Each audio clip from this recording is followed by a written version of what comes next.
anticipate that there will be some very heavy Russian counterattacks in the form of aviation and also missile attacks to try and break up the Ukrainian attack. Let's start off with some international developments. And this was the first Ukrainian city to fall to the Russians. I'm talking about Kherson. It's an occupied southern port. Could it be a defining moment in the sixth-month conflict?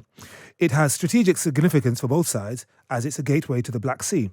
But as we heard yesterday, Ukrainian forces are making progress in their bid to cut off the Russian troops, thanks to their successful targeting of the Antonovsky Bridge, which is the only way to get across the Dnieper River. Let's talk to Chris Parry, former Royal Navy warfare officer and aviator turned strategic forecaster. Chris, hello to you. Yeah, good evening to you. Good evening.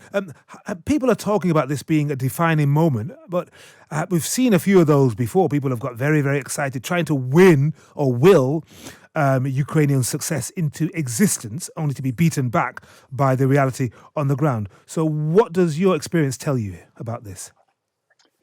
I think you're right with your first impression. I think we've got to wait and see, and until we see solid, achievable results, I think we have to be very guarded about what's really happening here. I think we've witnessed throughout propaganda on both sides, and I think little successes have always been sort of pumped up as being good strategic successes. I don't think that's the case here. The fact of life is the Russians made a determined push against Kherson early in the campaign. Some of their best troops were employed in taking Kherson, and they won't let go of it lightly. And I anticipate that there will be some very heavy Russian counterattacks in the form of aviation and also missile attacks to try and break up the Ukrainian attack. And why won't the Russians let go of it lightly? And why are the Ukrainians so determined to surround them? Well, strategically, it sits just to the north of Crimea, right in the center of southern Ukraine. And if the Russians were to lose Kherson, it leaves Crimea open to attack by the Ukrainians. It also prevents really any attempt by Russia to attack Mykolaiv and Odessa to the west. I think the Russian agenda throughout has been to try and capture the whole bottom third of Ukraine. It's the old province of New Russia under Catherine the Great. And Kherson, if it is lost, would present a tremendous blow to their hopes in that area. The other thing about it is they won't be keen for the Ukrainians to get in there and find out what the Russians have done in Kherson. Wherever the Russians have taken over a place, we know they've pillaged the place and they've obviously raped the women, and also there have been war crimes whereby people have been killed. And I think evidence of that obviously will not help Russia's case at all in why it's in Ukraine. So they won't be keen to allow the Ukrainians to get back on the ground again. Yeah, I see a gentleman called Alexei Danilov, who is the secretary of Ukraine's National Security Council. Well, he claims that Moscow's now moving the maximum number of troops in the Kherson direction. Won't that mean they will lose troop numbers from, or they'll have to sacrifice troop numbers from the Donbass area, which is where they've been gathering? That's right. I mean, they're holding onto those areas in the east quite well at the moment, especially in the Donbass region. Now, I mean, the key thing for the Russians is, are you actually making Kherson into a reverse Stalingrad here? And by putting more and more troops in there, are they going to be isolated, surrounded, and forced to surrender, or obviously get killed? And I think the lessons from the Second World War here are very relevant. It just depends on how much firepower the Ukrainians can put together and how much of the Russian air attack, which I'm sure is coming, they can resist and indeed break up. That's what it depends on. Until now, Ukraine has depended very much on defending, of course. We haven't seen the Ukrainian forces retaking ground. Now, that requires mass. If you have mass, that like tanks and armor and things like that, that means you're exposed, you can be attacked. It's a different war for the Ukrainians to the one they fought up until now. And it'll be interesting to see how they play that.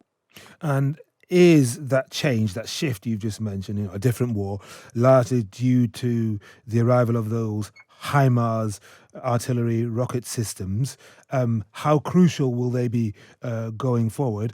And what will the Ukrainians be able to do if the Russian air attack does arrive? Yeah, I mean, some big things there, Henry. I mean, the Highmars have made a difference. There's no doubt about that. They're highly sophisticated artillery systems, but they're not everything. I mean, it's the way the Ukrainians have fought this war.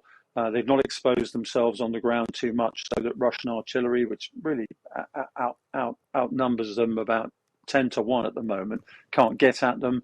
They do have air defences, but they don't have large numbers of combat aircraft. So when I would anticipate that the Ukrainians will have a really hard time if they don't get additional anti-aircraft systems that they can deploy against Russian aircraft. Russian aircraft are very wary. They're not operating at low level now. They're operating outside what they think is the range of Ukrainian surface-to-air missiles. It's going to be difficult for the Ukrainians. They're going to have to conceal themselves until they come out. It's what we call shoot and scoot. You fire your artillery or you fire your rocket systems and then you hide, basically, or you move. So the Ukrainians are going to have to do a lot of that, I suspect. I have to admit, Chris, I've never heard of the term shoot and scoot before, but you're in the business, so I'll take it as read. That's what they say. And all this at the same time as we're supposed to be seeing the benefits of a deal that was brokered by the UN and Turkey to allow grain to leave the southern ports and come out of the Black Sea and then go to countries across Africa and elsewhere in the world who desperately need it. How on earth is that going to be done at the same time as the warfare in this part of Ukraine intensifying? Yeah, I mean, I'll see it when I believe it, Henry, to tell you the truth. I mean, the Russians have done this to take the heat off them. The one thing the Russians don't want is humanitarian intervention in Ukraine. They want to see this as a straight fight between them and the Ukrainians. And the whole idea of having international presence or footprint on the ground will be total anathema to them. So what they've done is they've come up with this agreement, but we know now that whatever agreement you come to with the Russians, they'll break it as soon as it suits them. Yeah. Essentially, huge country, 10 time zones wide, huge oil and gas reserves, and yet it's acting like a rogue nation at the moment. And we're going to have to come to terms with that. We're dealing with autocratic powers in China, Russia, Iran. It's a new world. Yeah, the world really has changed, hasn't it? Yeah, I was in a conference yesterday and somebody very wisely said, the invasion of Ukraine has actually marked the end of the post-Cold War era. Yeah. We're into something else now.